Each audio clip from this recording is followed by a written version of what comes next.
Hi, welcome to the Art History Introduction Advising Workshop. My name is Michelle Garibay and I'm an academic advisor in the College of Design Student Services Office.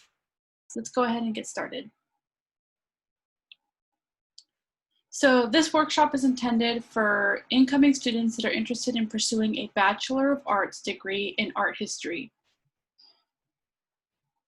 In this presentation, I'm going to be sharing with you where you are at in the orientation process and any next steps that you need to complete. Additionally, I'll be giving you some information related to your academic advising team and how you can schedule academic advising appointments. I'll also be going over the major requirements for the art history major and what you should expect, as well as where to find art history specific student resources on the Student Resources blog. So, in July, you completed the online orientation program. Now you're watching this video, the art history major advising video. After you finish this video, I'm going to leave you with some action items that you need to complete following the video.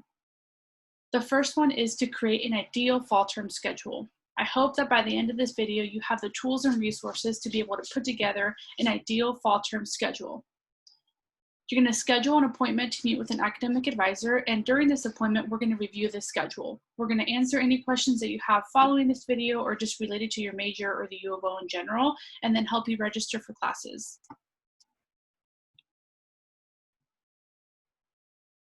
So, the College of Design Student Services Office provides academic and career advising for all of College of Design students and even prospective students.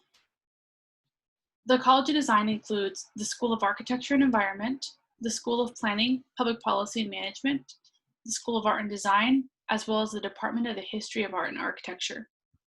The Student Services Academic Advising Team is comprised of our Associate Director of Advising, 3 professional advisors, I'm one of them, and student peer advisors. Advisors are here to support you. Ultimately, your goals are our goals. It is important for you to note that currently all of our advising services are being offered via Zoom. On our Student Services website, you can find detailed instructions on how to self-schedule an academic advising appointment, as well as entering the advising chat. I'll go ahead and show you our website. So here's our Student Services website, which is linked in the presentation slides. But if you wanted to find information on how to schedule an online appointment, you click here. If you want to enter a chat with an advisor, you can click on this link here. Additionally, we have career services information, job and internship information, as well as scholarship information. If you're interested in getting involved with different groups in the College of Design or specifically to art history, you can find information here.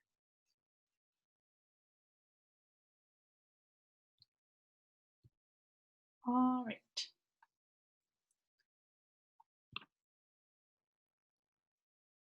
So you're probably wondering, what is art history? What can I do with an art history major? Essentially, the art history major is going to prepare you for art-based professions in museums, galleries, archives, and cultural institutes. You will be competitive in business, education, law, private, and nonprofit organizations. This major also helps prepare you for professional writing and publishing. The possibilities are not just limited to this list, but it gives you a good understanding of the types of careers that are common for our history majors. Some skills that you should expect to hone in on after completing this major are visual literacy, critical thinking, effective communication, and cultural and historical awareness.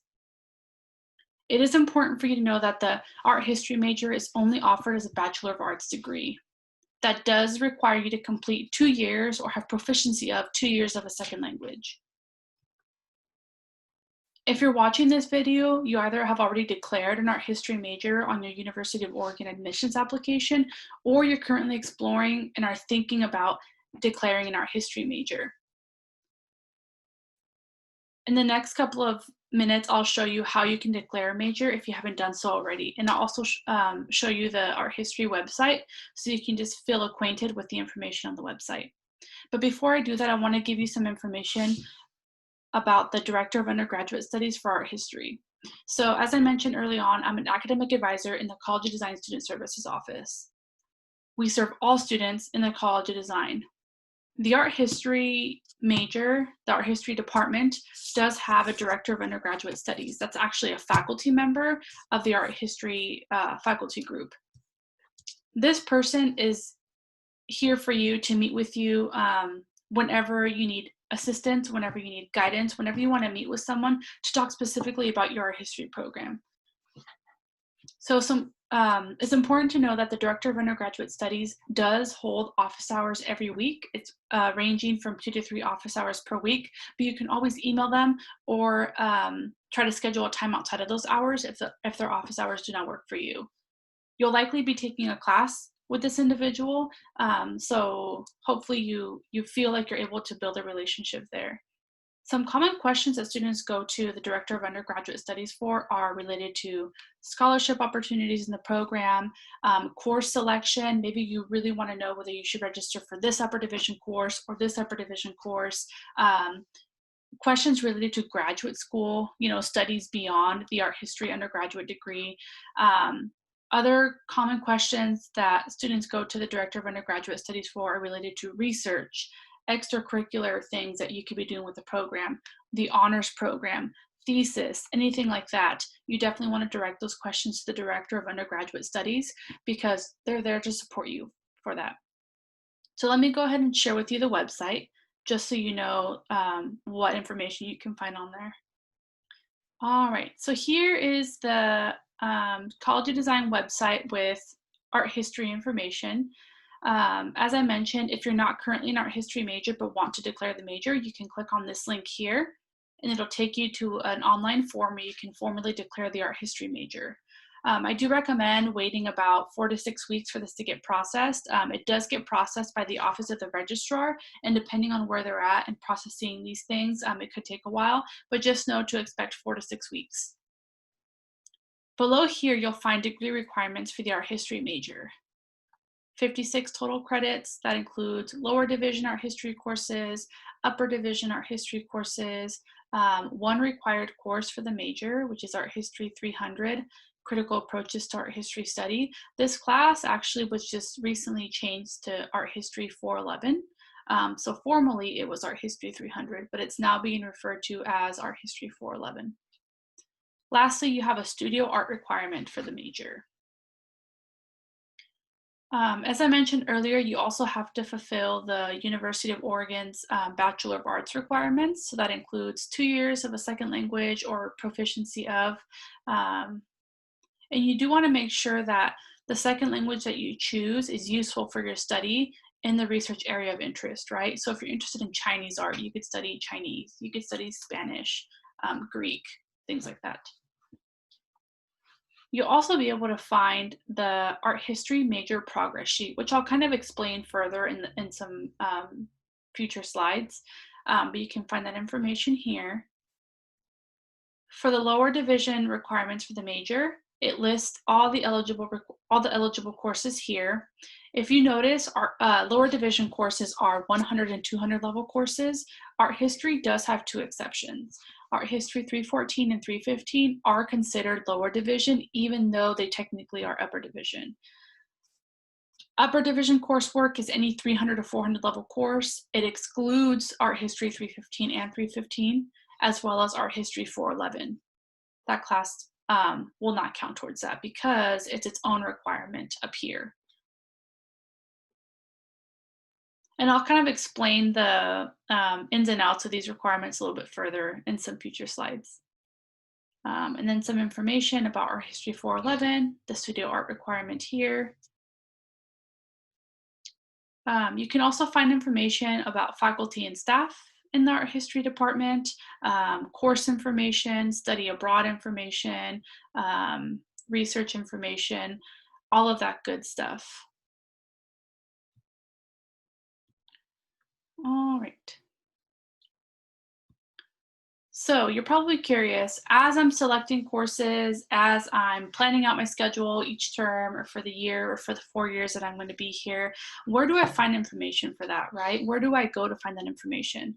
The Art History Resources blog is going to be your place to go. As academic advisors, obviously we're here to help you. We want to make sure that you are taking the right courses, that you're progressing through your program, that we can provide support as you seek opportunities to get involved and things like that. So we are still here, but for just for your own information, a lot of that is also on the website. So what you'll commonly find on the resources blog is chronological breadth areas. The chronological breadth areas are going to impact your upper division major requirements for the art history major, and I'll explain those a little bit further. You'll also find course descriptions for different courses, student organizations, information there, as well as career resources. So let's go ahead and show you the student resources blog. All right, so here we have the student resources blog for art history students. Course descriptions, you can find that here. This will give you course descriptions for the current term and also for previous terms. So if you're curious about what types of courses have been offered historically, you can find that here. You'll also find these little sheets here, undergraduate chronological breadth areas. For the upper division elective requirement, there are 4 chronological breadth areas in which you're going to be required to take your upper division electives, right? And so let me just briefly show you this document, just so you can see what I'm referring to. And so for a lot of the courses, upper division courses, they fall either into the ancient, medieval, early modern, or modern contemporary area. A lot of these are to be announced because of the current pandemic, and everything has kind of shifted the way courses are offered. And so this will be updated as soon as the department finalizes that information. So actually, I'm going to go ahead and show you a previous year's document because that's going to have a little bit more information for you. Here we go. So this is 2019-2020. As you can see, these are the courses, and then it shows you what area they fall into: modern contemporary, early modern, medieval, ancient. So these are the 4 chronological breadth areas, and then the courses in which areas they fall into. And it's nice because it showcases the courses for the entire year: fall, winter, spring term. That way it can kind of give you an idea of what courses you should expect. Let's go back to the blog. So aside from course descriptions, you can also find student organization information, career information, thesis information, but departmental forms, if you click on that, it's going to take you to the art history major progress sheet. This is a really helpful document because it helps you track your progress in the major. And so if you look at this here, it includes the studio art requirement that's required for your program, and then it gives a brief description. Art History 411 gives a little bit of a description. The lower division requirement, upper division requirement, and then the 2 years of a second language. So you can just track those things there. This does not track your core education requirements, so just know that to graduate you need 180 credits. Part of those are core education requirements like writing, cultural literacy, areas of inquiry, and then you have your major requirements, which is this information here. So definitely work with an advisor if you need some assistance in navigating this or have any specific questions, right? Okay, so that's the resources blog. I did not mention this earlier, but I'm going to mention it now. I do recommend that you go back and bookmark those web pages that I shared with you. I mean, like for sure, the student resources blog, it's going to be really useful for you to have that on hand, especially as you're navigating courses and planning out your schedules. So now I'm going to go more in depth on the specific art history major requirements. I know I kind of like surface level mentioned them, but I really want to go in depth. That way you have a good idea of what you should expect. So the first requirement I'm just going to go off of is the studio art requirement. You are required to take 1 studio art class, or 4 credits. So if you have transfer credits, if it adds up to 3 credits, we'll talk more about that, whether you have to take another studio art class or whether you have to make up that missing credit with another art history course. So studio art, that includes studio-based class such as drawing, painting, sculpture, printmaking, photography, or design. Classes like that are offered every single term here at the University of Oregon. So a studio art class can be taken as early as your first term. It can be taken your second, third term. It can be taken year 2, year 3, year 4. It doesn't really impact you getting into art history courses because it's sort of a separate requirement, but you do want to fulfill it before you graduate.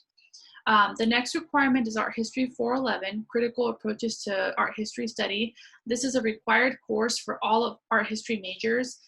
Typically, this course is offered once a year, so you really want to keep an eye out for this course when it's offered, and if it's offered during the year that you anticipate taking it, I do recommend you enroll in the course. This course is preferred that you take it junior year and beyond, so starting your junior year or your senior year, you want to enroll in this course. If you're entering your junior year and you see this course offered fall term, register for it, right? But that course is required. And then you have 16 credits of lower division art history coursework.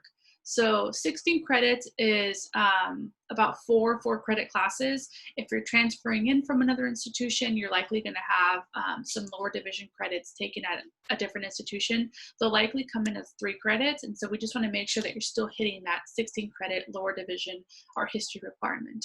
As I mentioned, that includes any 100, 200 level art history course. It also includes art history 314 and art history 315. So that's kind of important to know.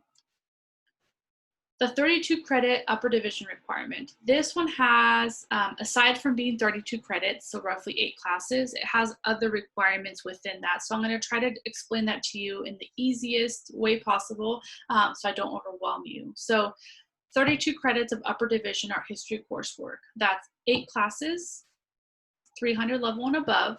It does exclude art history 314 and 315, so it does not include those 2 classes. Any other upper division art history class will count towards this, right? Out of those 8 classes, 4 of them must be 400 level, okay? So 4 of them must be 400 level. Okay, so that's already one requirement. Out of the 8 classes that you're going to be taking, there's 4 chronological breadth areas, right, that I mentioned early on. So out of those 4 chronological breadth areas, 3 of those areas have to have at least 2 courses. So if you do the math, that's, let's say you have 2 courses in the ancient area, 2 courses in modern contemporary, and then you have 2 courses in, I don't know, in another area, right? That's 6 classes out of the 8. That's the minimum. You need at least 6 classes out of the 8 in those, and 3 out of the 4 chronological breadth areas, 2 in each. So you might have a chronological breadth area that has no classes, totally fine, but 3 of them have to have at least 2 courses. So you're probably wondering, what do I do with the remaining 2 courses, right? Those are just elective courses. You can take them in any area that you want. So you might end up with 3 courses in one area. You might end up with 4 courses in one area. That's fine. But you want to make sure that you're meeting all of those requirements. And like I mentioned before, academic advisors can help you navigate this, so don't feel like you're alone. Yeah, so that's how you navigate the art history major. So students often ask, do I have to take studio art first, then the 16 lower division, et cetera, et cetera? No, you can sort of take them as you see fit. So the studio art requirement, you can really take that class whenever, during your first year, second, third, fourth. Art history 411, you want to take that around your junior year. The 16 credit requirement, you can work on that from the time that you start during your first year. I mean, you can take an introductory art history course your first term at the U of O. And so while you're working on that 16 credit lower division requirement, you can also start working on your 32 credits of upper division art history coursework. You can sort of take classes at the same time, right? One term, you might take a lower division art history class and an upper division, or you might just take a lower division with the studio art class. The next term, you might take an upper division art history class, or you might take 2 upper division art history classes. There's no right or wrong. It all really depends on, do you have another major you're also working towards? Do you have a minor? Do you have core education classes you need to fulfill? That's all going to impact sort of what classes you take that term, what classes you take that year. But as long as you meet all these requirements before you graduate, you're fine. It doesn't matter when you take them. So, as I mentioned early on, an action item I'm going to send you home with is going to be to create a first term class schedule, right? And so generally you want about 16 credits, which is roughly 4 classes. You want to incorporate 2 or 3 core education classes. That can include writing, a cultural literacy class, a Bachelor of Arts course, with an example is like Spanish 101. It can also include an areas of inquiry course, right? You also want to incorporate 1 or 2 courses for the art history major. That could include a lower division art history course, a studio art elective. And so this is just a sample schedule that I'm going to show you here. Let's say I'm an incoming first year student and I'm going to register for classes. I might choose Writing 121, Spanish 101, Sociology 200, which would likely count as a social science class, and then an art history 200 level course, right? That's a pretty good schedule for your first term. If you're not studying Spanish, it would be a different language class. You don't have to start your second language your first year. You could wait until your second year. But this, like I said, this is all going to be different depending on who you are, what other circumstances are at play. So do you have a minor? Do you have a lot of transfer credit? Do you have a lot of AP credit? All that kind of stuff. But to the best of your ability, we want you to create an ideal first term class schedule and then present that to your advisor during your first academic advising appointment. We're going to go over it, try to make any modifications to it, and then help you register for classes. So some action items: create an ideal first term class schedule, make a list of any follow-up questions you have for your academic advisor, and then schedule an appointment to meet with an academic advisor. We're going to review that schedule, answer any questions you have, and then help you register for classes. Cool. Well, thank you so much for sticking around and watching this video. I hope you enjoy the rest of your summer and that your first year is everything you want it to be. My name is Michelle Garibay and my email is mgaribay@uoregon.edu. That's my work email. So if you have any questions, please send me an email and I'm happy to connect. Have a good day.